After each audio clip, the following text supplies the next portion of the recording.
In the first part of this conversation, we talked about the long road it took to bring Vengeful to life, the years, the setbacks, and what it takes to see something through. But finishing a project is only part of the story, because once something is made, you still have to live inside the work. And there's a difference between working in a field and building a life inside it. Because when you stay with something long enough, you don't just learn the job. You learn the rhythm of it, the pressure of it, the uncertainty that comes with it, and the moments that make it worth it. Acting is one of those paths. It asks for patience, consistency, and the ability to show up, even when the outcome isn't guaranteed. But for some people, the work doesn't stop when the camera's cut. It extends beyond the role, into mentorship, into guidance, into helping others navigate the same path. My guest today lives in both of those worlds. Craig Beeman is an actor, a co-writer on Vengeful, and a set educator, working with young performers while still carrying the demands of the craft himself. In this conversation, we talk about what that life really looks like, the balance between performance and responsibility, what it takes to stay in the work, and how the film industry, especially here in New Mexico, creates opportunities for stories like this to exist. Because this isn't just about one film, it's about the people who stay with the process long enough to see it through. This is part two, the continuation, of my conversation with Craig Beeman about Vengeful. And that leads me to this question. What was it like with this whole cast? What It was awesome. So again, I got to, because I know Mary very well, I got to see some of the auditions, because again, I helped write it. We have these certain characters in mind. You have these certain things that you see. That's a big thing Mary saw in you. Like she just saw, she saw the character. She saw you in the character in you, however you want to put it. And I didn't know you. I'd met you the one time, and I was like, Right. well, I hope you're right. Like, because again, it's scary being like, well, this guy's never acted before. Like, it's Yeah. like fingers crossed. But she knew what she was doing. But I also got to see the young lady who plays Emily, the young lady who plays Rachel. I got to see their auditions because again, we wrote these characters. We had certain things in mind for these characters, and I remember seeing those auditions and being like, she is her. Like that's the one. And then for me, as a writer, and then now as an actor going into it, and then getting to be behind the scenes a little bit on some of that stuff, then it's so cool, because then I'm excited to meet these people and be like, oh my gosh, like she killed it in her audition, like I know she's gonna do great. I get to be like, and then you make the switch again. You meet the person, and then you make the switch to like, she's not that person anymore. She's now this character. She's Emily. She's Rachel. She's Jamie. I knew Jamie from before, but then he had to become, again, kind of maybe my adversary in some instances, and so, but it's super cool because it's like he's that person. But then me and Jamie had moments too where he's. And if I don't know what all footage you've seen, but it's like where he's going at me, he's kind of digging a little bit, and he's being a little. Who said you were a suspect? Yes, like things like that. He's being a little smart aleck. I'm pushing back on you guys. You guys are pushing back on me. So the cast overall, Kelsey, who plays the main female lead, she does a lot. She wears a lot of different hats in film. She does. And so I had never seen her act, and I remember her talking about doing this, and she was just so confident, like, I can do this, I got this. And it's like, that's a really layered character, like, and she just said so confidently, and I'm like, I didn't really know her at the time, so I'm like, who is this lady? Like, what is she like? And she got to sit with us for one of the rounds of editing, and I remember us all leaving that, and she finally got to see her character. And also, fun fact, I wear glasses, so a lot of times I was with her, acting with her, I didn't get to see her character until we made it to editing, and then I see some of the stuff she did, and I'm like, oh my gosh, she is so good. I knew she was good from acting with her, but then seeing it, like, actually there were some micro expressions, like you said, the small stuff you see in film.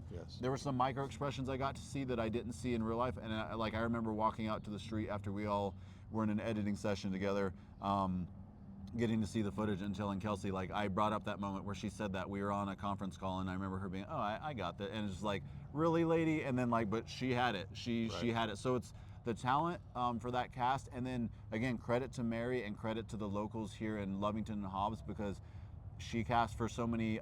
Dean Thomas. I would have to go through the script and name all. Like, there were so many different. A lot of the students.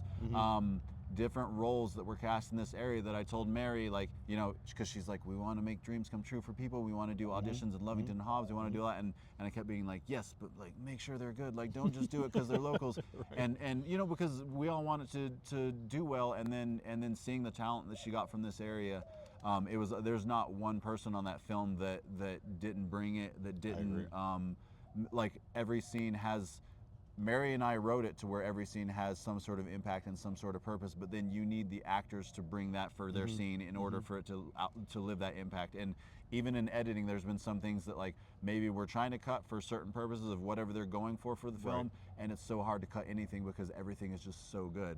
And that's a credit to, again, all the co-stars that we had, all the people from the people, even the people in the background. We had so many young people, I was gonna say kids, young people, awesome young people at the junior college who came and who were a part of that. And we have some big scenes where there's some people that don't even have lines, but they have to have really genuine good reactions, because otherwise the scene does not work. And they have those reactions. Again, being able to watch that footage, because I'm in the scene, so I'm not paying attention to what they're doing.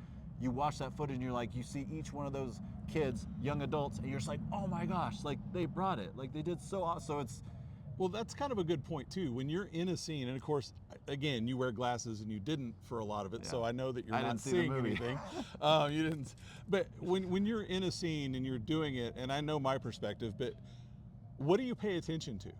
When I'm in a scene, I'm usually, the hope that you always want as an actor, the hope that I want is that I'm not paying attention to anything except for whatever's going on in the scene and whatever my character is feeling on the inside. Again, going back to some of the scenes with you, the thing that I'm paying attention to is like, oh, this guy's pressing and he's going where he's meddling in things that he shouldn't be meddling in. I don't like this, and how can I outsmart him? And a lot of times it's you know, depending on who your character is and who he's interacting with, like, do I feel like I have the upper hand? Do I feel like I'm trying to weasel out of something, something like that? Or in some of the scenes with Kelsey, like trying to convince her of you know, the way that I'm seeing the world and the way that I'm seeing things, or my motivations, why I did certain things. So the things that you're paying attention to are what I want to be paying attention to, is whatever my character is feeling in that moment. And there's sometimes that you really nail it. You get out of a scene and you almost forgot that you're Craig. Right. And that's amazing. And there's sometimes that you don't, and you just gotta, I've heard various different famous actors over the years and different acting coaches, and I don't remember who said this, but there's some famous line where it's like, this guy's talking about all these things you do for method acting, where you prepare beforehand, you live out, you know, as the character for all this time, you do all, you know, there's all these million steps, and then he's like, if that all fails, try acting. Like, it's like, sometimes you feel like you're the character and you're in it, and that's great, and that's what you want, and then sometimes you don't, but then you have to act, and that's, you know, and then you hope that you or the audience can't tell the difference. So that's it. But getting back to how long this took and knowing how much money was on the line, I mean, because none of these productions are cheap. Not cheap at all. And knowing what the weight that this movie carries with it for the film industry in this area. What's your overall impression? Of the film, or just the idea of the pressure? All of it together. We'll start with the idea of the pressure that, again, that's why I told Mary that, like, you know, having been out of acting for a while, and I used to love acting, I think it's a beautiful art form. I hope you've got the bug with it now that you've done it. There's just nothing else like it, and so I've loved it for a long time, but there's also certain roles, scenes, there's things that I've done, there's things that you try as an actor that, like, maybe you try it, you know, maybe something I tried 6 years ago that I'm like, that wasn't as good as what I wanted it to be. You know, I didn't have the tools, I don't know how to do this. I'm just, you know, you're going for something, you're trying. And I didn't want for this role because of everything that was being invested in it, and because of the story it is that Mary created and that I helped to refine and try and make better. Like, I wanted to do this story justice. There's a film, a TV pilot that I worked on back in the day that Mary was also, she wrote and produced and directed, and probably did 26 other things that I'm forgetting. But one of the things that I think about myself as an actor at the time, it was a brilliant script. There's so many very powerful moments, and I don't know that I was equipped as an actor back then to bring it to life the way that I would have wanted to. So that was my biggest thing. Regardless, anything that I'm on, like, you know, not even thinking about the money and all that sort of stuff, but just thinking about, like, I want to bring this character to life. I want this to live up to my expectations for it. And what's great is that having been able to see footage, I didn't know if I wanted to get back into acting again. I did this, and I kept telling everyone, because they kept wanting to re-sign me to agents. I had dropped the agency that I was with previously, and I was like, wait till I see footage and I'll see if I want to do it. And then I saw footage and I was like, yeah, let's do this again, because it's So here we are on a project that's taken a decade. yeah. And now it's a project that took a decade, but also got you back into it. It did. Whether that's a good or bad thing, we'll see. But it did, because it made me, again, I want to be able to watch that footage, and I want to see Luke. Like, I want to see the character that I'm playing. I don't want to see me. And you know, there's always going to be moments. You and I were talking earlier, you know, like looking at certain parts and nuances and the way that you perceived your character versus the way it turned out. There's always going to be that, and that's part of growth, and that's part of like never being satisfied with what you do. But the biggest thing overall is I want to look at that, and I want to see Luke. I want to see that character. I don't want to see Craig. I don't even. In some instances, you can play a character where you're like, oh, I'm similar to this guy, so this is kind of like what I'd be like. In some instances, the character's so different from you that you just want to see that person, and so that's what I was going for. That's what I see, you know, whenever I watch it, and that was the goal of being able to show that guy to the world. And I think you did. I hope so. Hopefully there's a sequel and you get to show more. Hopefully, that's the hope. Well, the way that it's written, there could be. There could be, but then people have to go watch it and give us all their money, and then we can make a sequel. Then we can afford and keep to entertaining people, because that's the thing too. I know Mary, she wants to tell good stories. She doesn't want to.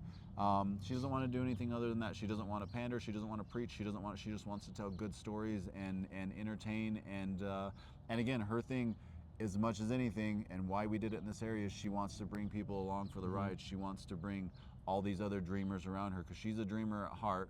I'm a dreamer as well, but I think a lot of my dreams would have died by now if it wasn't for her, honestly. And I know there's a lot of people in this area that she knows they have a dream, and that's why she wanted to give people the chance and give them, you know, and we want to make more things in this area to where we can create more dreams, you know. Sure.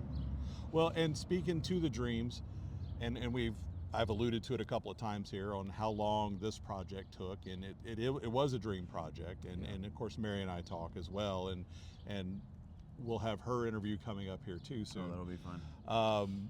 And if I can hold her down for a minute, she's pretty active. Tired or something. Don't give her sugar. For all those who are watching this or will see this in the future or somehow run across this, and they say, you know, I've been writing a screenplay, I've been writing a book, I've been trying to act, I've taken classes, I want to be a cinematographer, I want to be a photographer, I want to be an artist, whatever that is. Yeah. What does a project like this and your involvement with it, what would you tell those people who are still struggling and refuse to give up?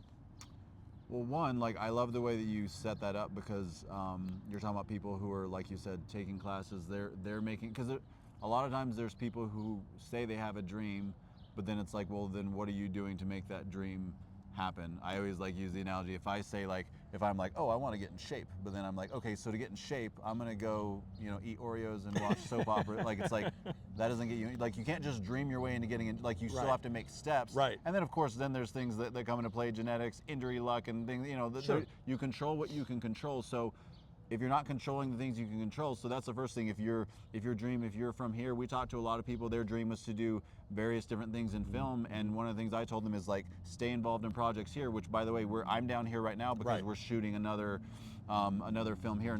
Mary's not producing it, but it's through another group of wonderful people. Yes. And so we're doing another film here, so it's like through Mary's stuff, we got to have another film brought down here. That, again, we have locals working on things like that. So it's like, of course, get involved when we have stuff like this in your area. But then also, like I've told some of them, it's like, get connected to people in Albuquerque, because Albuquerque, as far as film, is where it's happening in New Mexico. So it's like, get connected to that. Like you said, take classes, do training, figure out what it takes to be great at the thing that you want to be great at, and then do those steps. Because then if something like this comes in your area, if you're not ready for it, like even you, like, so you hadn't done acting in film, but you've done, like, again, performance stuff. To where it's like, this is almost like you've been preparing for this moment your whole life, whether you knew it or not, you know. But that served you very, very well, because you're not, at least according to, like, you never looked uncomfortable being on camera. For a first timer, I was so uncomfortable being on camera. You know, anytime I was just, where's the camera? Don't look at it. You know, just all that stuff. But do all the training, I don't do think all I the knew work. enough not to do the bad things. I mean, you didn't do any of the bad. Like, was your first day whenever you guys were in the car? Yeah. Yeah, I was there the first day. I wasn't close, but I saw you guys from afar, and I've seen the footage, so you killed it. But again, you were doing things, whether you knew it or not, that helped serve you to get to this moment. And so people right now who are dreamers, like, put in the work that it takes to achieve your dream. And it's like, then I always say with anything, control what you can control, and then see what happens with the rest. Because if you're not doing the things that you know that you can control, that you can work on, then how do you expect any of these dreams to happen? And True. I also feel like whenever I stepped away from acting the first time, I was doing something I loved, studio teaching, but I also felt like I put my all into acting, and I did classes, I did training, I did, there's a New Mexico Film Foundation, used to do an actor showcase that I entered and did all that. Like, I did all the things that, like, whenever I stepped away from it, I didn't know for how long, but I was okay, because I knew I put in the work, and whatever happened, and I was just like, oh, it's either not my time or it's not my thing, like, you know, whatever. But I felt okay because I worked really hard for it, but I was also never trying to become famous. I just wanted to act and wanted to be a part of the process. So I understand that completely. Yeah. So put in the work. Like, that's the biggest thing I would say to dreamers. Like, it's cool to dream, but that doesn't do. It's the spit in one hand, wish in the other sort of idea. Keep plugging away. Yeah, keep plugging away. Yeah. That's one foot in front of the other, and Yeah. what's the next step? Yeah. Take your plan. Yeah. Any other words of advice? This is where you can look at the camera. No, I don't really have any words of advice. I thank you for the opportunity. This is a happy little reunion. So doing film, that's another thing with film too. It's like it's when I first got involved in film, people would say it's a small community, and I'd be like, no way. And then you work on 3.5 films, and you're like, you start running into the same people, and it's beautiful. And so now having that small world of film interact with the small world of my hometown, right? It's really cool. Because you and I met back in the day, and we had a little chat. We walked around the little circle on the track, the activity center or whatever that is. The wellness center. Yeah, the wellness center that you guys have here, and we walked around and got to know each other. And little did we know, I knew you were a cool guy, and I was like, I wanted our paths to cross in the future. But little did we know we would be doing something like this. So yeah, because that was for something totally different. I don't even remember what it was for, but it was something. We were actually talking about my experience in film as a studio teacher, and being I was wrongfully terminated for a certain thing that I was gonna pursue legal action. I so, do remember. But that worked out. That worked out good. I pursued action, and everything worked out good. So working out's good. It worked out good. Yeah. But with that, yeah, it is a small world. You're talking about the project you're down for, because I was on it the first day on Monday, and I recognized probably a fourth of the crew that also worked on Vengeful. And Scooter was there. Shout out Scooter. Yeah. Shout out to Scooter. He was doing good. Yeah. PA for that. Yeah. And he also got to play a firefighter too. So did he? He'll have more days oh, of that. cool. Yeah. Cool. Yeah. Well, he was also in a scene in the movie where we were looking for you. Yeah. You weren't to be found. I got to word this carefully. And but I had a couple of words with Scooter about that. So he had a couple of scenes in there too. Which is the guy, again, talk about dreams. Like, he's like, Scooter's hustling, he's doing and he worked so hard on that film for us, and then he got a chance to be in a scene, and hopefully he has many more. But again, someone that's putting in the work, and someone that's trying to grow, trying to fight for their dreams. So that's be like Scooter. That's my words of advice. That's my final I like words it. of wisdom. Yeah. Craig, I appreciate your time, sir. Appreciate you. Yeah, Thank you. I've been watching the show, so it's cool to be able to be a part and do a little interview. Well, we're going to do this series is going to be a multi-part series. I'm not sure the exact order it's going to go in. I have an idea. Yeah. So it'll be, I'm looking at least 7 episodes just talking about Vengeful. Yeah. And then we'll spread out from there. I love it. So cool. I'll watch all of them. And if, like I said, if you want somebody to put you to sleep reading the book to you, we have that over on the reading corner, because I do that chapter by chapter. Voice. Yes, sir. I helped do the book years ago, and I don't even remember how because the book is different. The book is different from the movie. So if they are following along, then the movie is definitely there's a lot of differences still. The book has more detail. Yeah. The movie, of course, I hadn't read the book before I did the movie and read the script for the movie. And the book has more detail, so it fills in some gaps. Yeah. But I think the movie got all the important pieces. I think so, which was a chore in and of itself, with rewrites. Well, and with especially with everything this storyline. else. Yeah. It's not a simple point A to point B storyline. Yeah, there's a lot of points in between and There layers, are. and that's again from the marvelous mind of Mary Harmeyer. There's I forget. I work on stuff with her, and again do a lot of revising, and then sometimes we step away from a project. Case in point with this one, we Right. put it to the side for a while, and then it kept coming back around. And there's times that I go away from a project or a screenplay or a story for several years, and when you come back to it, I get to have kind of fresh eyes, and I'm like, holy, like I forgot with this, I forgot how layered it was, how many different things she had going on. That like, it's beautiful that she does that, but a lot of times it makes me crazy, because then it's like sometimes like as her co-writer helping connect the dots, we're like, how do we get from here to here and this and there? But it's like we make it happen, and her mind is it's ever going. It's yeah. Well, and there was something in the book that we had to. There was a couple times that we added scenes in the movie to make sure that we connected some of those dots. Now, you and I didn't have any of those scenes together, but Jamie and I did. Yeah. And I think you had a different one that you had to add as well. Oh, I had a couple of scenes that we added that, like in the midst of getting sick and filming a whole film in 15 days, and then getting sick again, we added two or three scenes. And I know we were getting ready to sign off a minute ago, but it's okay. Yeah.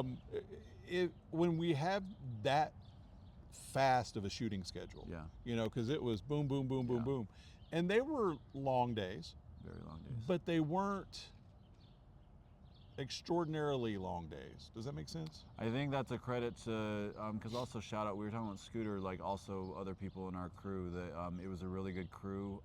That helps make or break a film, because it does start at the top, and I think Mary's a wonderful human being, so of course there's that, and then it trickles down. But then we had, with our ADs, with our PAs, with our grips, electrics, everyone, the camera team, obviously sound, they were amazing. Like that helps, like, because there's always gonna be frustrations, because filming is really, really hard. Yes.